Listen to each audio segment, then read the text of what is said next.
Record. Okay. Good morning, friends. Today I am going to talk about uh, retirement benefits.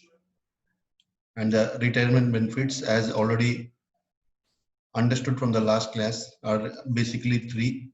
One is gratuity. One is gratuity. Two is pension. Two is pension, and three is leave encashment. And three is leave encashment. So let us understand the taxability of all these items and what do you mean by retirement benefits. Okay, so with this basic background, let's understand one by one. Now, the employer is there to take care of the retirement uh, difficulties of the employee. Okay, because this employee has worked for the employer for quite a number of years, and because of this reason, there is a need for the employer, and there is a the need the employer should be gratitude should show gratitude for the towards the employee for having worked for several number of years, and he has dedicated his lifetime for the employer, and it is the employer who should take care of the employee's retirement difficulties, or after the retirement how he is going to live. So retirement benefits, as I told, are divided into three parts. One is gratuity, one is pension, and one is leave encashment. So today we are going to talk about all these three one by one. Okay, now, so first one, government employees and employees of local authority. In case of such employees, the entire amount of gratuity received by these kind of employers is exempted from tax.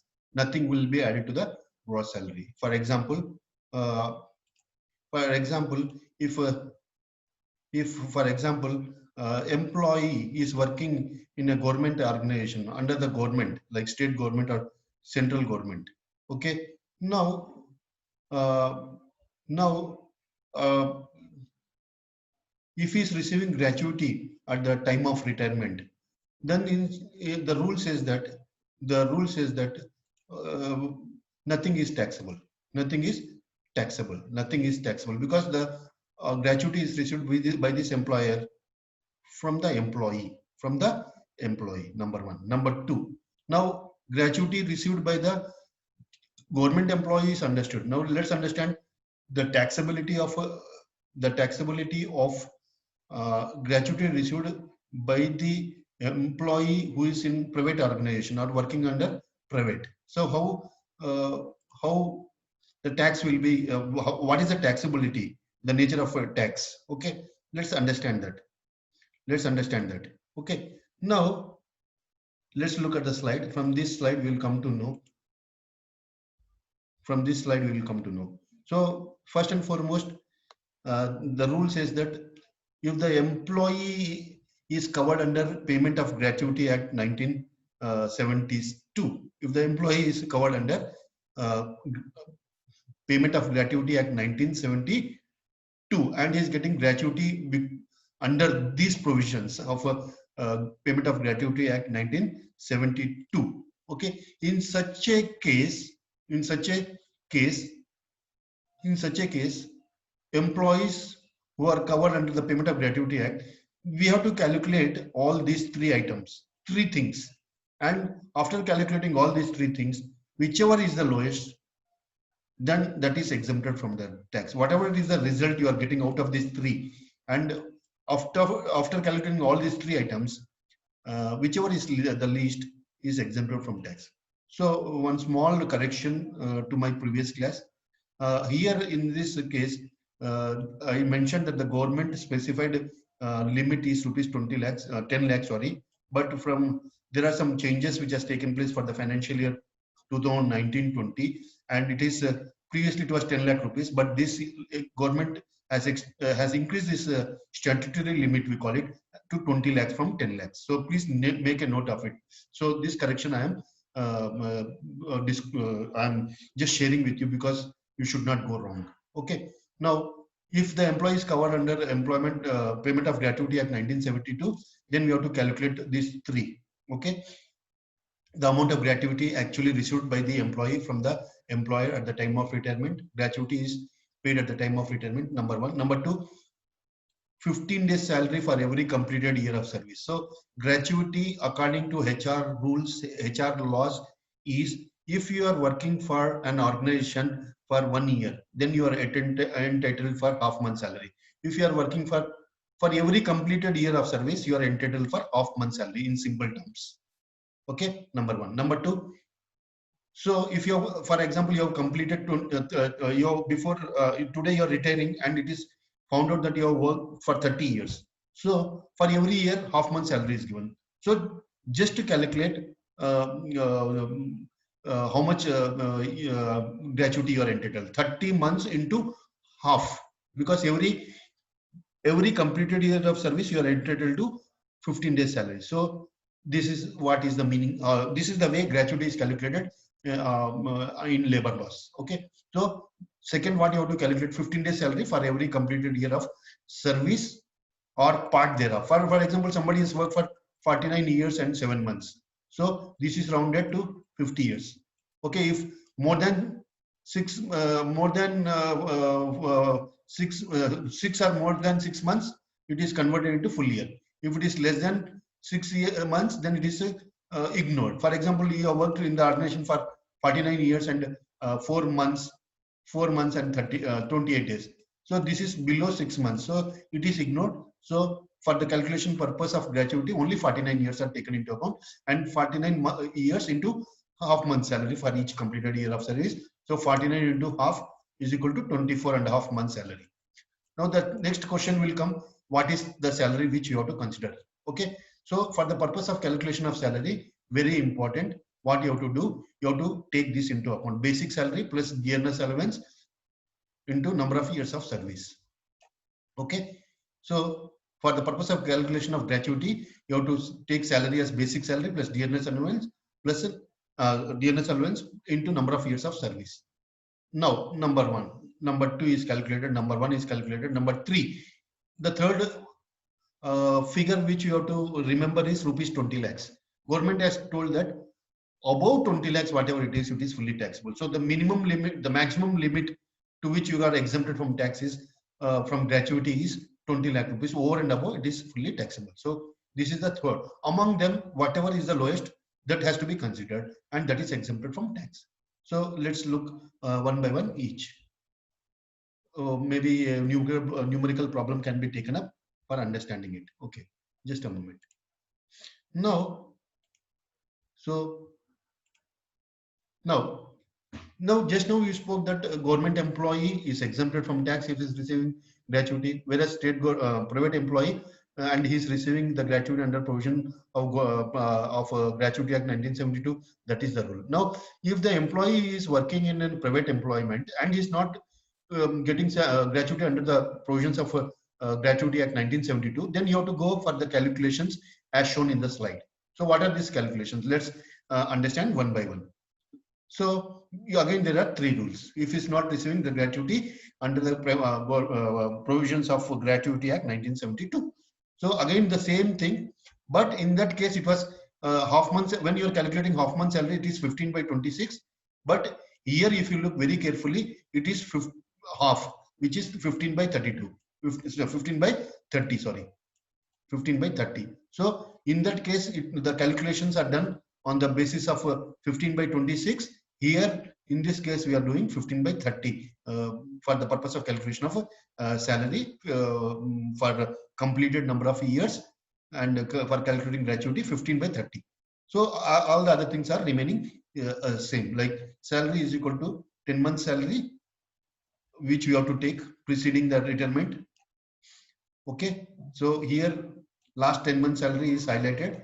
So before retirement, the 10 months span has to be taken into consideration, and during these 10 months, whatever salary he was drawing, And the salary for the purpose is basic salary plus DA, and whatever DA goes into the calculation of retirement benefits like 50%, 70%, 75%, 100%, so on and so forth, which are disclosed are there in the appointment letter, and the commission. So you have to take into consideration. And the other things like this one and this two are same, but here half is to be taken into account, that is 15 by 30, as I already told. In that case it was 15 by 26. Okay, let's go to the next slide. Now let's go to the next slide. Now let's take a small calculation. Let's take a small calculation which will enable you to understand what we are, how the calculations have to be done, how the calculations have to be done. Now here Mr. Ramesh was there, myself Ramesh Mehta. So he retired in the year 2019. He retired in the year 2019. That is September 2019. Our problems we have to do in our in our examination is based upon 2019-20 financial year and 2020-21 assessment year, which I have been reiterating for quite number of times. Please remember this 2021. Okay, please remember this. So he is retiring in September 2019 after putting 42 years. Somebody has worked for 42 years. And it is straight away given in the problem that the average salary which is received during the last 10 months before retiring was 25,000 rupees. Okay, so it will go into the calculations of the gratuity, and he received a gratuity of rupees 6 lakhs. Now the question asked to you is how much of the gratuity what he is receiving. This much is receiving. Out of this, how much is exempted and how much is taxable? Now let's calculate. So he is not covered. Let's look at the solution. So this is the solution in front of you. Let's look one by one. So he has put how many years of service? He has put 42 years of service. So he is not covered under Gratuity Act 1972. So half month salary for every completed year of service. So this is the formula. So salary, already I told the formula is salary into half into half into 42 years into 42 years of service. So 42 years of service. So if you calculate, salary is 25,000. I told you that average 10 month salary before exactly before retirement, average 10 month salary is for 25,000 rupees into half. That is, he is entitled to 12,500 rupees for each completed year of service. So 12,500 उसको मिलना चाहिए हर एक साल का, और जितना साल काम किया उसका 42 कर दो into 42. So you will get 5,25,000. So you got the second figure also. So you got the second figure also. So you got the first figure, which was you got the first figure. Now actual HRA received by the employee from the employer at the time of retirement is 6 lakhs. You got the second calculation, and the third calculation. So you have to remember the government has told maximum statutory limit which is exempted from tax is 20 lakh rupees. So 1, 2, 3 you got. So among these three, whichever is lowest is exempted from tax. Among these three, 1, 2, and 3, whichever is lowest is exempted from tax. So I found this is exempted from tax. Exempted. This is exempted from tax. Exempted from tax. Okay, good. Now let's look how much is taxable. You have calculated exemption part. So let's calculate how much is exempted. So you have received 6 lakh rupees. This person has received 6 lakh rupees. Ramesh has received 6 lakh rupees. Now just now we have calculated this is the exemption. How much is the exemption? 5,25,000. Just now we have seen 5,25,000. So out of 6 lakhs, 5,25,000 के ऊपर आपको पे करने की जरूरत नहीं है, तो इतना उड़ा दो. तो खाली 75,000 the difference amount over and above 5,25,000 which is the exemption is taxable. तो 6 लाख में से 5,25,000 के ऊपर टैक्स नहीं भरना है, बाकी के ऊपर आपको भरना है. So this is the way you calculate gratuity. So hope you have understood. Next slide. Next slide. Okay. Next slide. Okay.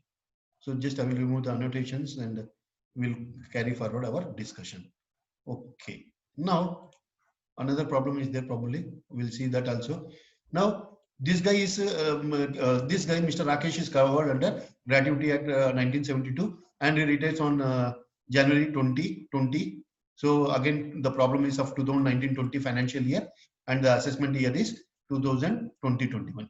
2020-21. So no problem. Now after he has served for 16 years, and at the time of retirement, his basic salary was 44,000, and his DA was 8,000 per month. And on the retirement day, he receives 7 lakhs as gratuity. So certain things are given. Basic salary is given, DA is given, and how much gratuity is received, it is given. How many years of service he has done for the organization, that is given, and whether he is receiving the gratuity under Gratuity Act or otherwise. Now the question comes: how much of the gratuity is exempted from tax, and how much is taxable? How much is taxable? So let's do the calculations one by one. So the calculations I have done for your understanding. So now here, please remember, here I am taking 15 by 26 because he is receiving the gratuity under provisions of Gratuity Act 1972. So what is the formula? Number of years of service, that is 16 years of service, into half month salary. Here half month is 15 by 26 into salary. Now salary, I told you, it is a basic salary plus DA plus commission, but here it is not given, no mention about the how much it is going, DA is going into the retirement benefits, and how much is the commission. So I assume commission is 0. So I assume DA is the entire amount is going into the calculations of 100% is going into the calculation of retirement benefits. So 44,000 plus 8,000 is what I have taken, 52,000. So 52,000 into 15 by 26. So is more entitled to more because he is under Gratuity Act, into number of years of service is 16 years, and if I have done a right calculation, it is 4 lakhs 80,000 4 lakhs 80,000 rupees. So first calculation is the most important calculation which you have done. The second calculation, actual gratuity received is 7 lakh rupees, and the government has specified, which is not mentioned here, you have to remember, is 10 lakhs. 10 lakhs. So you have 3 figures in front of you: 1, 2, and 3. Among them, whichever is lowest. So the amount which is exempted from tax is 7 lakhs 80,000. So your part is over. So first part of how much of the total gratuity received is exempted is 4 lakhs 80,000. Now how much you have received? 7 lakhs. So 7 lakhs में से 4,80,000 के ऊपर tax पे करने की जरूरत नहीं है, 2,20,000 के ऊपर आपको टैक्स पे करना पड़ेगा. So your amount of gratuity which is going to be taxed under the head income from salary is 2,20,000. So this amount should be considered in the gross salary for the purpose of calculation of taxable tax amount of tax under income from salary. So this is, I think, is clear. Okay, next one. So next we will go to next understanding of pension. Now we are going to talk about pension. Now we are going to talk about pension. Now pension is very, very important.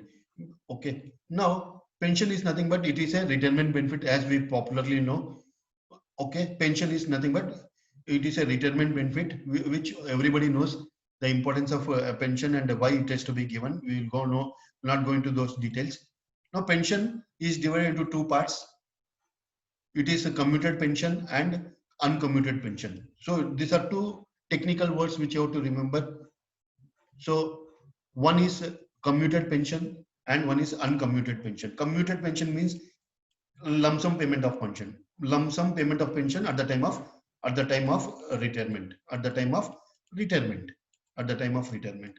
Okay, so lump sum payment. For example, the person is retiring, the employee is retiring after 30 years, and he has told, sir, compute some 60% of the total pension. Total pension is divided into 2 parts, commuted and so 60% is commuting. Means what? He is getting lump sum payment of some amount of rupees, and assuming it is 5 lakh rupees. Means 5 lakh rupees is the lump sum payment what he is receiving. Now he might have asked, sir, please give me 60% of my total pension to be commuted, and he is getting 5 lakh rupees, and he has told a reason. Sir, I want this big amount because my daughter is going to get married, and for the marriage expenses, or for my daughter's or my son's higher studies in medicine, so on and so forth. So he requires some lump sum payment of money. So when I am talking about lump sum, it is nothing but commuted. You have to remember this. Next one is, now after retirement, he is going to get monthly salary, which is called as monthly pension. So government employees and private employees usually get this one. So with this uncommuted pension is nothing but opposite of commuted pension, which is lump sum payment upon here. But here it is called, it is a pension which is received on a monthly basis, on a periodical basis, period. For 1 month, after every month you are going to get pension after retirement. So very, very important.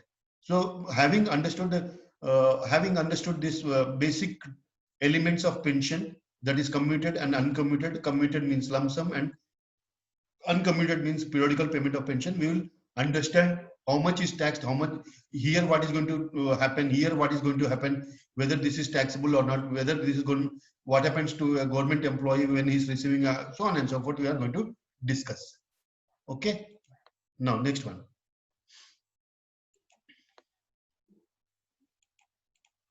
Now this is the slide which I have taken from one of the famous books, and the things are in front of you. Okay, I will just explain one by one for the purpose and make it very clear. So this particular slide I have taken from a book from Chartered Accountancy, and this is the copyright. So this is a disclosure what I am doing. Okay, pension. Pension, as I have told, it is divided into two parts: commuted and uncommuted. So this is nothing but lump sum payment. Lump sum payment. Lump sum payment. If lump sum payment of money or pension is received by the government employee, central government or a state government or local authorities who are working under government employment or defense services or civil services, please remember, just it is fully exempted from tax. For example, IAS officer has retired after 40 years of service and is getting, so he has worked for central government or state government. So if he's receiving after retirement some pension, which is commuted pension, lump sum payment of pension of 50 lakh rupees. So, sir, what is the taxability? Now, whether how much tax to be paid? It is fully exempted from tax. It is fully exempted from tax. You can remember the law, section and subsection also. 10A subsection 10A1. Okay. So if the lump sum payment of a pension is issued by the government employee, it is fully exempted from tax. Now, what happens if the same amount is issued by a employee who has served for a private employee? So here we are categorizing in private employee who is receiving lump sum payment of pension into two categories. If the employee is getting he's getting pension as well as a gratuity, this is one. Here in the second case, if the employee is getting pension and is not getting any gratuity, so here gratuity is receiving, here gratuity is not receiving, means it's not entitled to gratuity in this case. So here he is getting more benefit. Here he is getting less benefit. So who has to be taxed more? This guy has to be taxed more. This guy has to be taxed less. Or either ज़्यादा exemption नहीं मिलेगा, either ज़्यादा exemption मिलेगा. So here more exemption, here less exemption. That is what I mean to say. Here, please remember, only 1/3 of the total pension to which he is entitled is exempted from tax, because he is getting benefit of gratuity also. Here, half of the pension, total pension to which he is entitled is exempted from tax. So this will be clear when I take up a small problem. With that, I will clear it. Now, next one. Now, this we have seen commuted pension in case of government employee, commuted pension in case of a non-government employee. Here, two conditions were there. Now, let's talk about uncommuted pension, which is also called as monthly payment of pension or periodical payment of pension. So, whether it is a government employee or a non-government employee, in both the cases, if monthly pension is received or periodical pension is received by the government employee or a non-government employee or private employee, just look at the rule. It is fully taxable. It is fully taxable. It is fully taxable under the head income from salary. Under the head income from salary. So pension, monthly payment of pension or periodical payment of pension is fully taxable in both the cases, government as well as non-government employees. Just remember this. So I think this is going to be clear if I take up a small problem. Now, let's take up a small problem. With this, we will be able to overcome our queries. Okay, now the problem is in front of you. So just read for 2 minutes and then we'll start doing the problem. Now, here in this case, Mr. Manoj is there. Manoj is working, has worked for the organization and is retiring. And today he is getting a monthly pension of 3,000 rupees per month from the company. So as I told you, it is fully taxable because uncommuted pension or monthly payment of pension is fully taxable, whether it's a government employee or a non-government employee. Number one condition is over. Number two, during the previous year he got his 2/3 of the pension commuted and received 1,40,000 rupees. Number two is there. Number three, he is a non-government employee. So in case, let's talk about this one. If he's a government employee and is getting lump sum payment, as I already told, government is giving to a government employee, so nothing is taxable. But he's not a government employee, he's a private employee, and he's getting a lump sum payment of some 1,40,000 rupees. Now, you have to find out how much out of this is taxable, how much out of this is exempted under two conditions. What are these conditions? One, he is receiving gratuity in first condition. In number two case, he is not receiving gratuity. So here he is getting both the benefits of gratuity of as well as pension. In this case, he is going to get only pension. Only he is getting pension. So let's solve the problem in the first condition. What is the first condition? Is both is receiving both benefits. One is gratuity as well as pension. So only 1/3 is exempted. This is 1/3 of the total pension to which is entitled is exempted. So this you have to remember. Now let's look at the steps one by one and we will understand it. Okay.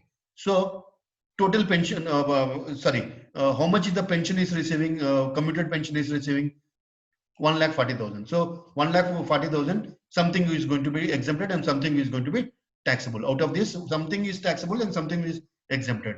So let's calculate it. Now, after you got this one, you have to find out how much is the total pension to which is entitled. So how to calculate it?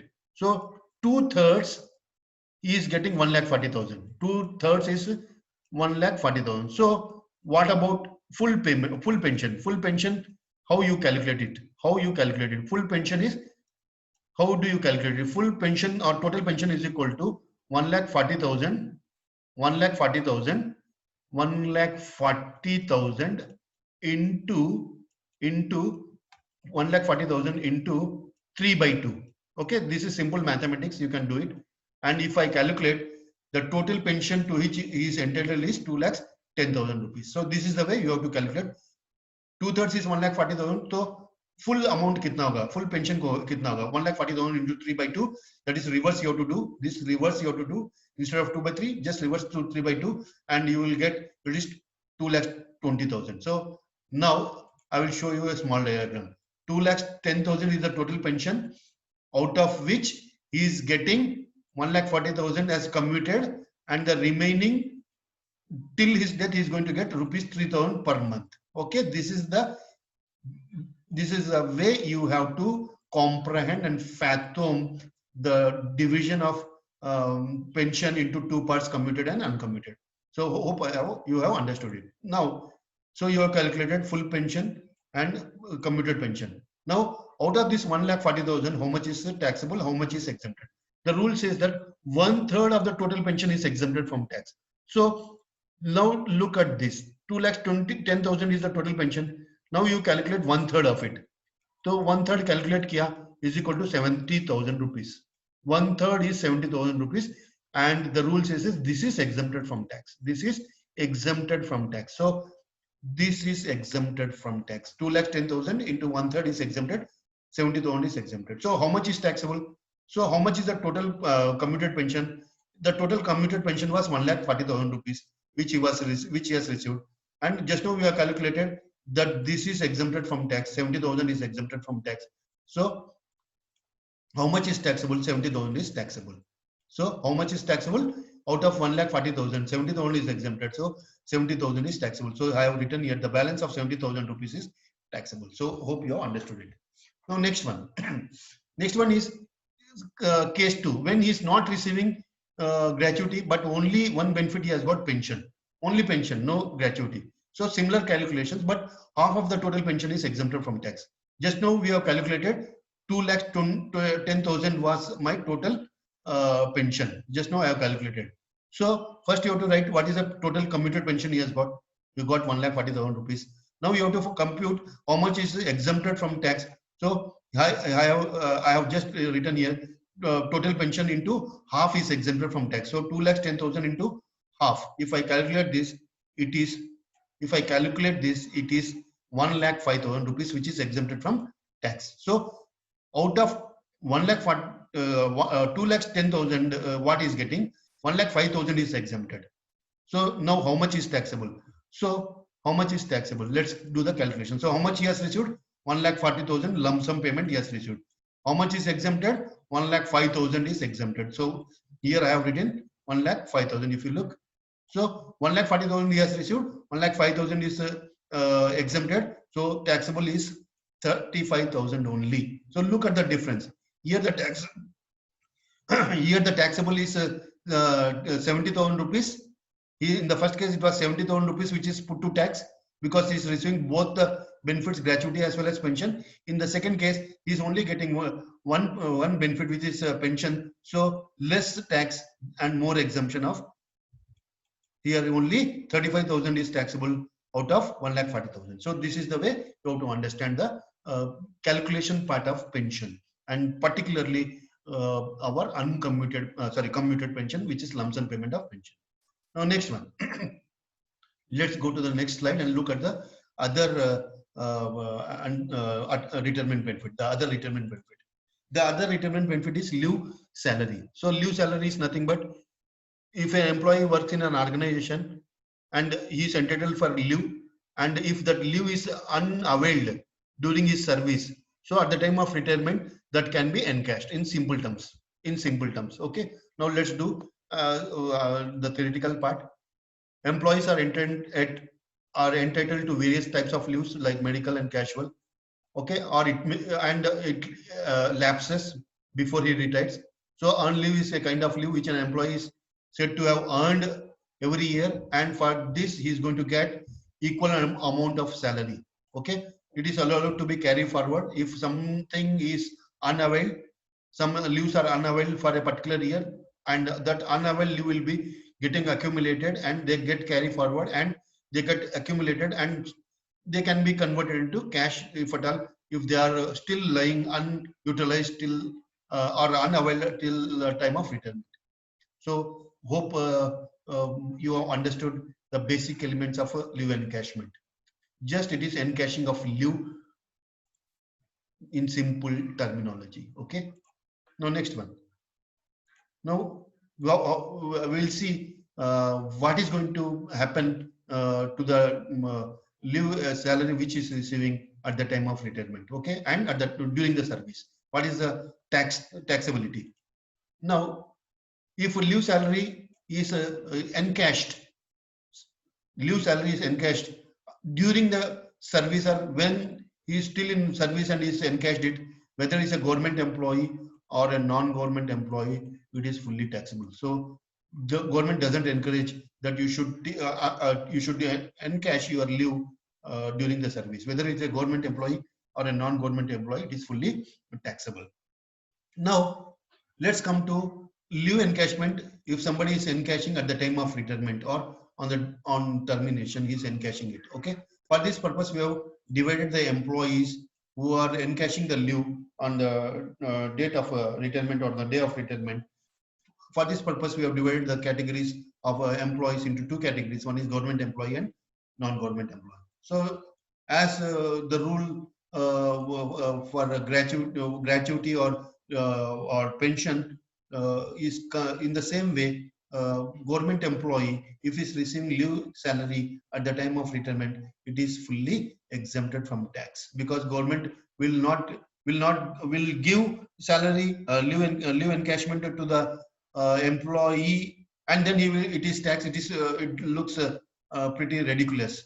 So that's the reason it is fully exempted from tax. Now, if a government employee is receiving gratuity at the time of retirement, then government says that please pay something as a tax, and some exemptions are going to be given. So what are these? The least among the following is exempted from tax, and you have to remember this rules. So leave salary received. How much is the salary leave salary received at the time of employment? This is the first calculation. Number two calculation is as it is a statutory limit, which is 3 lakh rupees, which is fixed by the government. Next one is 10 months average salary. So 10 months average salary of the last 10 months. Okay, average salary of last 10 months. This is number three. Number four is leave earned in months into average monthly salary. Okay, I hope still there is a element of doubt or a query in your mind how to calculate it. It will be easy once we take a small problem. Okay, now for the purpose of calculation here salary or here salary, you just remember the salary is nothing but basic salary plus DA. How much DA is going into the calculation of retirement benefit? Okay, number two. Number three is commission received by the employee during the year. So commission, whatever he has earned, has to be taken into consideration. Okay, with this we will do a small problem which will eliminate your doubts in your mind about the numerical calculations of leave salary. Okay, let's go to the next slide where we have a small problem. Let's go to the okay, we have a small problem in front of us. Let's take it. Okay, now there is a problem of Mr. Suresh, and Suresh is retiring, and during the and on the day of retirement he is getting some leave encashment because he's entitled for a leave encashment because some leaves are unavailed. Some leaves are unavailed by him. Okay, so no, Mr. Suresh is working in a private organization. Why private organization? Because government organization, if he is returning from a government undertaking and he is getting leave encashment or gratuity or commuted pension, it is fully exempted from tax. But in case of a private employee, it is going to be taxed. So let's look at the calculations. How much is exempted and how much is taxable? So he is returning on a particular date, which is mentioned in the problem, and he has completed 25 years of service. So 25 years of service into, for each year of service, it is not given in the problem, but remember it is in this problem it is 30 days leave he is entitled. So he is entitled for 30 days leave for each completed year of service. Okay, that is not written here, but he is entitled for 30 days of leave for each completed year of service, and he has served with the organization for 25 years. So he is entitled for how many days of leave during these 25 years? 70 days. And the total leave availed during this 10 months during the service is 10 months. So he has not availed the full 750 days, only 10 months he has availed. So availed is equal to, availed means he has taken leave. He is supposed to take leave for 750 days, but he is a person who is very strong probably, and he has taken only 300 days leave during his 25 years of service. So how many days are pending still?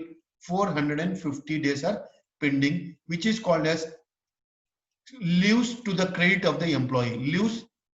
Leaves which are still to the credit of the employee. Leaves to the credit of the employee, or leaves unavailed. Unavailed leaves. Unavailed leaves we call it. So how many? So 450 days of leaves are still to be availed, but he has not availed, and today he is returning. So in future he will not avail it. So this 450 days is converted into months. So 450 divided by 30 is equal to 15 months salary he is entitled for. So this is one calculations we have done. Now let's do the calculations. How much he is exempted from tax if he is receiving 7,60,000 as encash as a leave encashment. So let's look one by one. So 15 months, just now I told he is getting 15. The first calculation is actual received 7,60,000. So that first calculation is done. Number one. Number two is the government has specified that maximum leave encashment which is exempted from tax is 3 lakh rupees. So I have written this to the rules. Number 3 is how much leave encashment, how much is the leave encashment for the unavailed leaves. So 15 months is the number of unavailed leaves, and salary for the purpose is basic salary plus DA plus commission. But here it is only basic salary, no mention about DA, and so I have ignored it. So 15 months cash equivalent of earned leave is equal to 15 months into 40,000 rupees is equal to 6 lakhs. So this is the number 3 calculation. Number 4 calculation, government has told us that 10 months average monthly salary has to be taken into account in the 4th calculation. So 10 months into 40,000 rupees is equal to 4 lakh rupees is equal to 4 lakh. So you got all the calculations in front of you. So this is the 4th calculation. This is the 3rd calculation. Third is, first is 7,60,000. Second is 3 lakhs as specified by the government. Third one is 15 months salary, which is the number of days converted into months, and we have arrived at 15 months. 15 months is the number of leaves which are still to his credit, and we are converting it into 15 months salary. 15 months into salary is salary for the purpose of calculation is basic plus DA plus commission, which is not given, only basic is given. So 15 months into 40,000 is equal to 6 lakhs, and 10 months average salary, so 4 lakhs. So you got 1, 2 and 3, and among them you have to find out the list which is exempted from tax, which is 3 lakh rupees. So 3 lakhs is the exemption amount. So 3 lakhs is the exemption amount. I have calculated it, and now I have to find out how much is the taxable. So he has received a leave encashment from the employer, sorry, 7,60,000. So I have taken here, he has received 7,60,000. How much is exempted? 3 lakhs is exempted. Just now you have calculated 3 lakhs as specified by the government is the least we have founded from the above calculations. So this is exempted, this is received or income, exempted, that is expenditure we consider, and 4,60,000 is the notional income, and this is put to tax. इसने 7,60,000 leave encashment मिला और उसमें से 3 लाख रुपया exempted है, तो इसमें से 7 लाख में से इतना एग्जम्प्टेड है तो इतना टैक्सेबल है. So hope you have understood, and then I am concluding this session. Thank you so much for your patience listening, and you can reach me on my email ID which I have shown in my PPT, and I will again take to this slide. For any doubts, you can touch me on this, you can get into touch with me on this email ID and on this mobile number. This is my WhatsApp number. Hope you have understood, and thank you so much. Thank you so much.